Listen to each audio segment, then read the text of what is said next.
SP education चॅनलमध्ये आपल्या सर्वांचे स्वागत आहे। मी शुभांगी पाटील आपल्यासाठी 10th स्टँडर्ड CBSE बोर्डसाठीची मराठी ग्रामरची अतिशय लेटेस्ट अशी व्हिडिओ घेऊन आले आहे।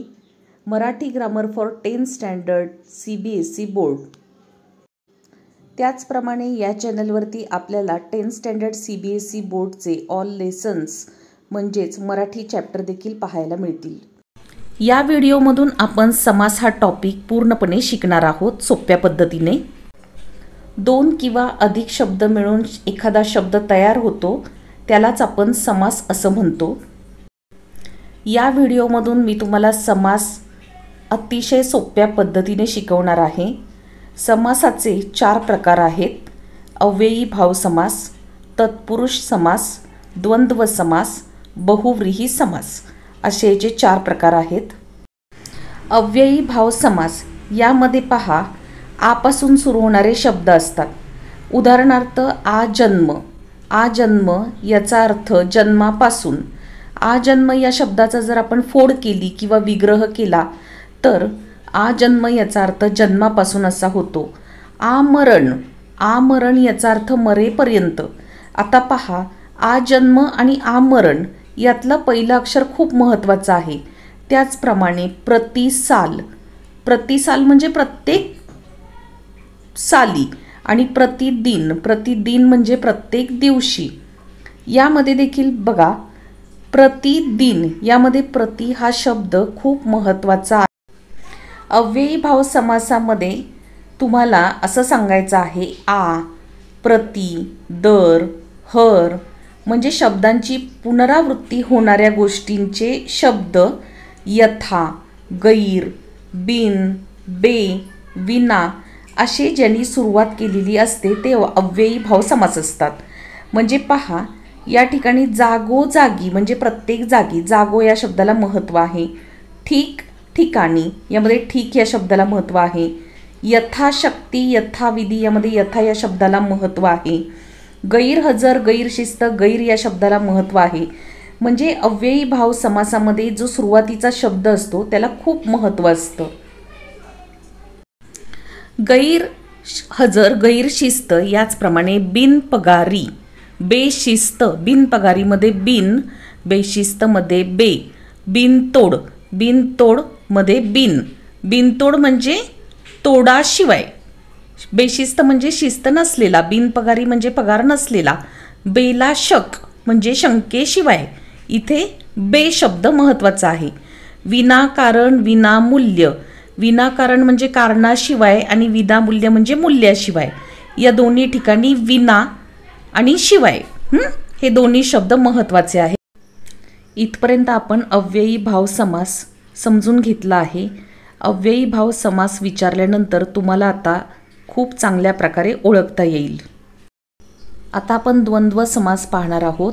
द्वंद्व समासामध्ये दोन्ही शब्द जे असतात ते आणि व या शब्दांनी जोडलेले असतात किंवा अथवा किंवा या शब्दांनी 2 शब्द एकत्र जोडलेले असतात। उदाहरणार्थ पहा कृष्णार्जुन म्हणजेच कृष्ण आणि अर्जुन। कमी अधिक, कमी किंवा अधिक। राम लक्ष्मण, राम आणि लक्ष्मण या ठिकाणी तुम्हाला पाहायला मिळेल आणि व किंवा अथवा या शब्दांनी 2 शब्दांनी एक शब्द तयार झाला आहे। द्वंद्व या अर्थामध्येच 2 शब्द असा याचा अर्थ होतो। द्वंद्व म्हणजे 2 आणि 2 शब्दांनी एकत्र जोडलेला शब्द तयार होतो। मी काही उदाहरणं देते। कृष्णार्जुन, कृष्ण आणि अर्जुन, जिजा लक्ष्मी। बघा तुम्हाला अव्ययी भाव समास चांगला कळालेला आहे। मी तुम्हाला द्वंद्व समास देखील अतिशय सोप्या पद्धतीने सांगते। फक्त व्हिडिओ स्किप न करता तुम्ही व्हिडिओ शेवटपर्यंत ऐका। वाटल्यास फास्ट स्पीड करून ऐका, पण मी तुम्हाला सोप्या पद्धतीने कशी सांगते ते पहा। द्वंद्व समास यामध्ये हा जो मुख्य द्वंद्व समास आहे 2ऱ्या नंबरचा, अव्ययी भाव समास हा झाला 1ल्या नंबरचा समास। दुसरा समास आहे द्वंद्व समास। द्वंद्व समासाचे अजून 3 उपप्रकार पडतात। हे उपप्रकार बऱ्याच वेळा तुमच्या लक्षात राहत नाही, त्यामुळे एक छोटीशी टेक्निक आहे EVS असा शब्द तुम्ही लक्षात ठेवायचा. ई म्हणजे ई, व्ही म्हणजे व, एस म्हणजे स. याचाच अर्थ असा द्वंद्व समासाचे आपल्याला 3 प्रकार कसे लक्षात ठेवायचे. पहिला ई याचा अर्थ इतरेतर द्वंद्व समास. त्यानंतर व्ही याचा अर्थ वैकल्पिक द्वंद्व समास. आणि थर्ड नंबरचा आहे एस म्हणजे समाहार द्वंद्व समास. EVS या टेक्निकने तुम्ही लक्षात ठेवायचं. ई म्हणजे इतरेतर द्वंद्व समास, व्ही म्हणजे वैकल्पिक द्वंद्व समास आणि एस म्हणजे समाहार द्वंद्व समास. असे तुमच्या एकदा तिन्ही लक्षात राहिले की आता पुढचं तुम्हाला अगदी सोपं पडेल. आता यामध्ये आपण पहिला पाहूया इतरेतर द्वंद्व समास. याच्यामध्ये पहा आणि व याचा उपयोग होतो. म्हणजे जसं की राम लक्ष्मण म्हणजेच काय, राम आणि लक्ष्मण. कृष्णार्जुन, कृष्ण आणि अर्जुन. जिजा आणि लक्ष्मी. सासू सासू आणि सासरे. आई आणि बाबा. नवरा आणि बायको. बाप आणि लेक. स्त्री आणि पुरुष. मुलगा आणि मुलगी. नर आणि नारी. हे सगळे आणीचे शब्द झाले, बरोबर. आता अजून शब्द तुम्हाला सांगते. विट्टी दांडू, कप बशी, कटी खांदी, चेंडू फळी. मुंबई पुणे, सातारा सांगली. मुंबई पुणे म्हणजे मुंबई आणि पुणे. सातारा सांगली म्हणजे सातारा आणि सांगली.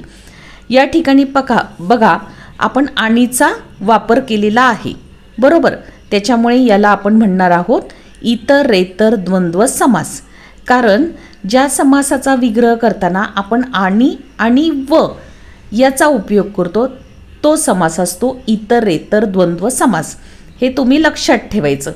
बघा यामध्ये शब्द कोणत्या प्रकारचे येतात. नावं येतात, म्हणजे मी सांगितलं तसं राम लक्ष्मण, कृष्णार्जुन, जिजालक्ष्मी. नाती येतात, नाती म्हणजे आई बाबा, सासू सासरे, नवरा बायको, बाप लेक. भिन्नलिंगी येतात, भिन्नलिंगी म्हणजे स्त्री पुरुष, मुलगा मुलगी, नर नारी. भिन्नलिंगी आहेत हे. त्याच्यानंतर एकमेक म्हणजे अशा 2 वस्तू येतात, जसं की विट्टी दांडू, कप बशी. त्यानंतर वेगवेगळी ठिकाणे येतात, मुंबई पुणे, सातारा सांगली या प्रकारची. हा झाला इतरेतर द्वंद्व समास. तुम्हाला जर ओळखायला सांगितलं किंवा यातून निवडून लिहा की हा समास कोणता आहे, ही उदाहरणं दिली जातील अशा प्रकारची. कप बशी, आई बाबा, राम लक्ष्मण या प्रकारची. आणि तुम्हाला विचारलं जाईल यातला इतरेतर द्वंद्व समास कोणता आहे, तर तुम्ही तो चांगल्या प्रकारे आता ओळखू शकता. कारण तुम्हाला मी सांगितलं आणि व ह्या 2 गोष्टींनी हे शब्द जोडले जातात, त्याला इतरेतर द्वंद्व समास असं म्हणतात. आता आपण पुढचा 2 नंबरचा द्वंद्व समासामध्ये इतरेतर द्वंद्व समास झाल्यानंतर दुसरा वैकल्पिक द्वंद्व समास, ज्याला आपण व्ही मगाशी म्हणत होतो ते आपण पाहणार आहोत. आता याच्यामध्ये लक्षात ठेवा वैकल्पिक द्वंद्व समास याच्यामध्ये अथवा किंवा वा या शब्दांनी हे शब्द जोडले जातात. अथवा किंवा आणि वा. उदाहरणार्थ मी तुम्हाला सांगते. 1-2 असा शब्द आहे, जोडून शब्द आहे. 1-2 म्हणजे काय, 1 किंवा 2. 5-50 याचा अर्थ काय, 5 किंवा 50. 1.5-2 याचा अर्थ काय, 1.5 किंवा 2. अर्धा पाऊण, 3-4, 8-15. स्पृश्य, बरे वाईट, कमी जास्त, खरे खोटे, सत्यासत्य, निंदा स्तुती. हे जे सगळे शब्द आहेत ते सगळे किंवानी जोडलेले आहेत, हे तुम्हाला दिसत असेल. 1 किंवा 2, सत्य किंवा असत्य, निंदा किंवा स्तुती. आता हे सगळे पहा किंवानी जोडले आहेत आणि यालाच म्हणतात वैकल्पिक द्वंद्व समास. तुम्ही खूप सोप्या पद्धतीने लक्षात ठेवायचे. किंवानी जोडले वैकल्पिक द्वंद्व, किंवानी जोडलं की वैकल्पिक द्वंद्व समास, आणीने जोडलं तर इतरेतर द्वंद्व समास. आणि शेवटी पहा आता आपण 3ऱ्या नंबरचा समास पाहत आहोत, समाहार द्वंद्व समास. समाहार द्वंद्व समास हा बघा सम अधिक आहार, हे आहाराशी निगडीत असतं. कधी कधी तुम्हाला असं पण विचारलं जातं की हा समास कोणता आहे, समासाचे नाव ओळखा.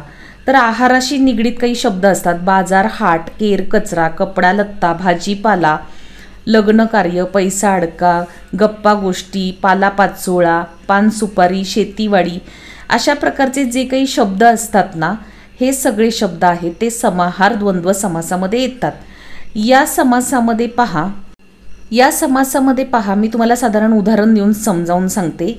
बाजार हाट हा शब्द आहे। बाजार हाट याचाच अर्थ बाजारात खरेदी केल्या जाणाऱ्या वस्तू वगैरे।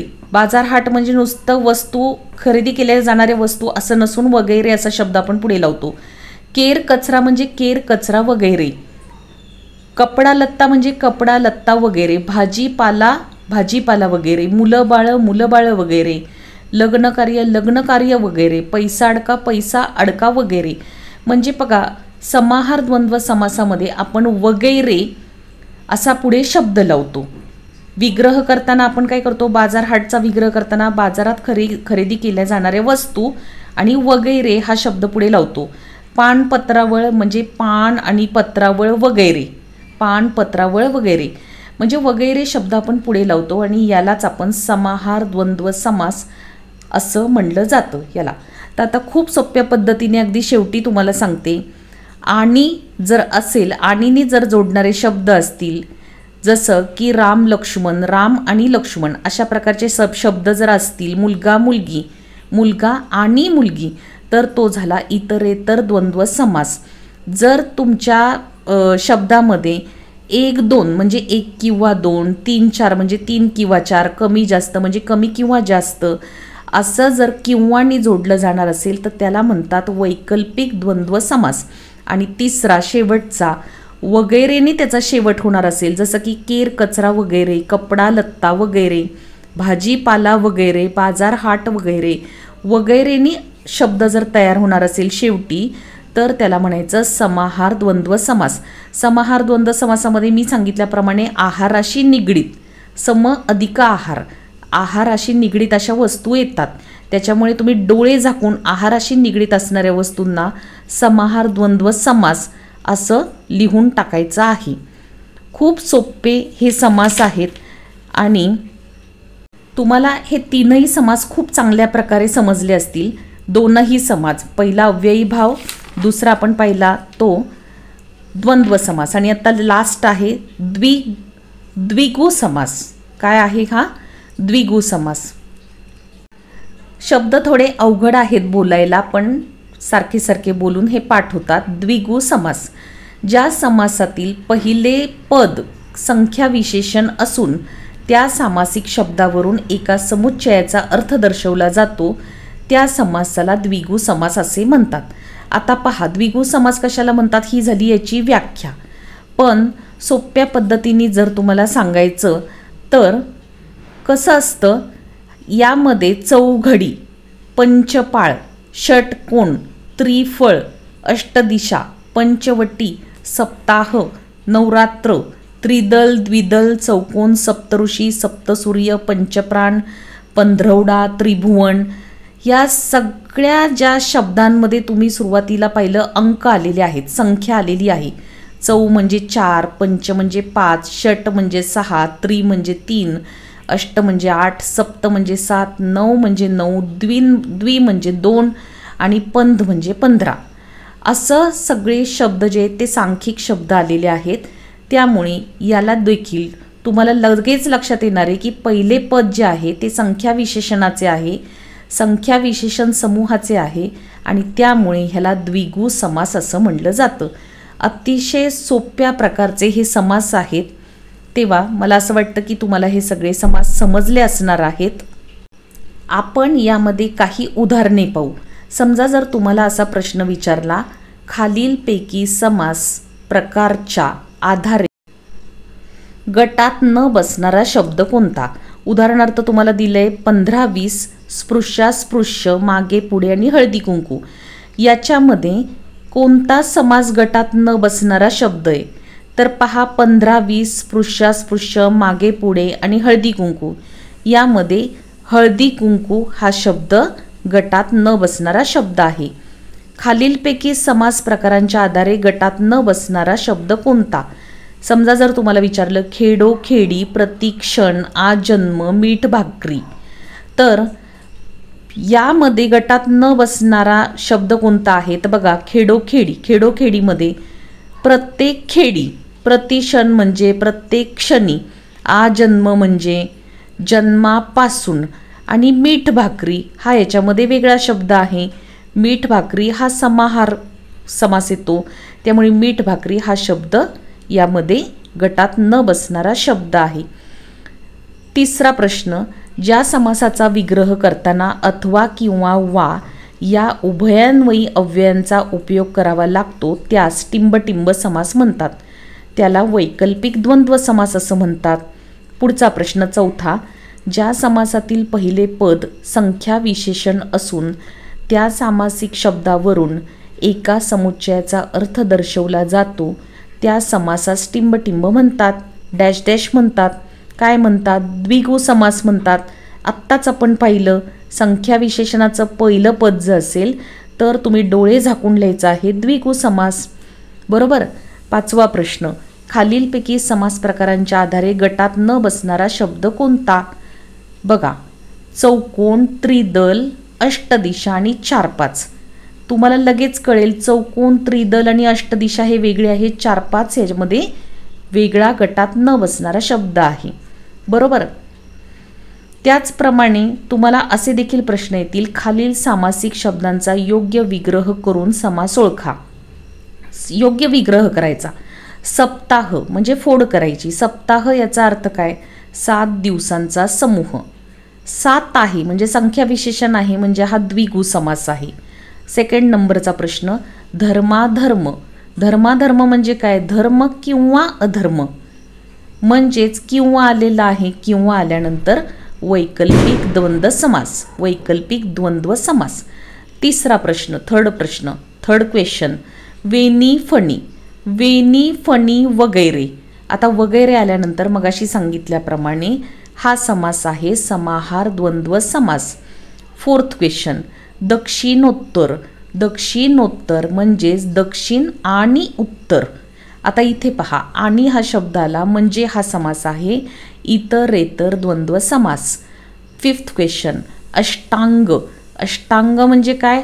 8 अंगांचा समूह. इथे संख्या विशेषण पहिलं पद आलं म्हणजे याला म्हणायचं द्विगु समास. फक्त तुम्हाला द्विगु समास हे कसं लिहायचं हे कळालं पाहिजे. तिथे जर तुमचा शब्द चुकला तर तुमचा अर्धा मार्क जाऊ शकतो, त्यामुळे तुम्ही शब्द व्यवस्थित लिहा. सिक्स्थ क्वेश्चन, दर मजल. दर मजल म्हणजे काय? प्रत्येक मजल. हा झाला मी सगळ्यात पहिल्या नंबरला शिकवलेला अव्ययी भाव समास. मी तुम्हाला सांगितलं होतं दर, हर असे जे शब्द आहेत, बिन, बे, ते सगळे आहेत अव्ययी भाव समास. तुम्हाला असाही परीक्षेमध्ये प्रश्न येऊ शकतो एक्झाममध्ये, समास ओळखा. तुम्हाला एक शब्द दिला जाईल, भीमार्जुन. आता भीमार्जुन हा शब्द कोणता आहे तेच विचारतील तुम्हाला.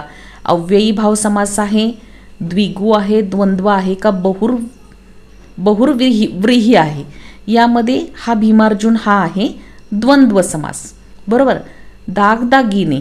दागदागिने म्हणजे कोणता समास आहे? हा समाहार द्वंद्व समास.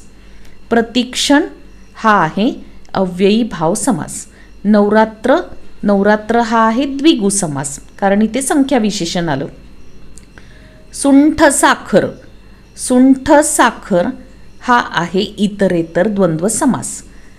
त्यानंतर तुम्हाला असेही शब्द येतील पहा, नवरात्री शब्दाचा समास ओळखा. नवरात्री शब्दाचा समास कोणता आहे? 9 आले संख्या विशेषण म्हणून द्विगु समास. या समासात पहिले पद प्रधान असते. बरोबर. मी मगाशी सांगितलं होतं तुम्हाला, अव्ययी भाव समासामध्ये पहिलं पद म्हणजेच पहिलं अक्षर. पद म्हणजे काय? पहिलं अक्षर. त्याला खूप महत्त्व असतं. हर घडी, नुसता घडी ह्याचा अर्थ वेगळा. हर, हर म्हणजे प्रत्येक, प्रत्येक वेळी. त्याच्यामुळे हरला महत्त्व आहे, म्हणजे ते पहिलं पद कसं आहे? प्रधान आहे. बरोबर. म्हणून त्याला अव्ययी भाव समास असं म्हणतात. फोर्थ नंबरचा परत दुसरा प्रश्न, बरे वाईट शब्दाचा योग्य विग्रह करा. बरे वाईट म्हणजे काय आहे? बरे किंवा वाईट. किंवा आलेला आहे म्हणून या शब्दाचा बरे वाईटचा विग्रह काय झालाय? बरे किंवा वाईट. गैरहजर या शब्दाचा विग्रह काय झालेला आहे? योग्य विग्रह त्यांनी ऑप्शन दिलेत तुम्हाला, हजर नाही, गैर आणि हजर, बेहजर आणि हजर नसलेला. गैरहजर म्हणजे हजर नसलेला. सप्ताह शब्दाचा योग्य विग्रह करा. सप्ताह म्हणजे काय? 7 दिवसांचा समूह. त्रिभुवन, त्रिभुवन शब्दाचा योग्य विग्रह करा असा प्रश्न देखील तुम्हाला एक्झाममध्ये विचारला जाऊ शकतो। 3 भुवनांचा समूह। अव्ययी भाव समासाचे उदाहरण ओळखा। अव्ययी भाव समासाचे उदाहरण आहे अष्टकोन, कमी जास्त, बेशिस्त आणि भांडीकुंडी। यामध्ये आहे बेशिस्त। सुरुवातीला मी सांगितलं होतं बे, बिन, हर ह्या शब्दांनी जे चालू होतं आणि त्या शब्दाला वजन असतं, पहिल्या शब्दाला पहिला शब्द महत्त्वाचा असतो, तो असतो अव्ययी भाव समास। आता या ठिकाणी समास हा चॅप्टर मी पूर्णपणे कव्हर केला आहे। मला असं वाटतं तो तुम्हाला सगळा समजला असेल। माझे असे सगळे चांगले चांगले व्हिडिओ पाहण्यासाठी चॅनलला सबस्क्राईब करा। सबस्क्राईब केल्यानंतर माझे सगळे व्हिडिओ तुम्हाला लगेच पाहायला मिळणार आहेत। धन्यवाद।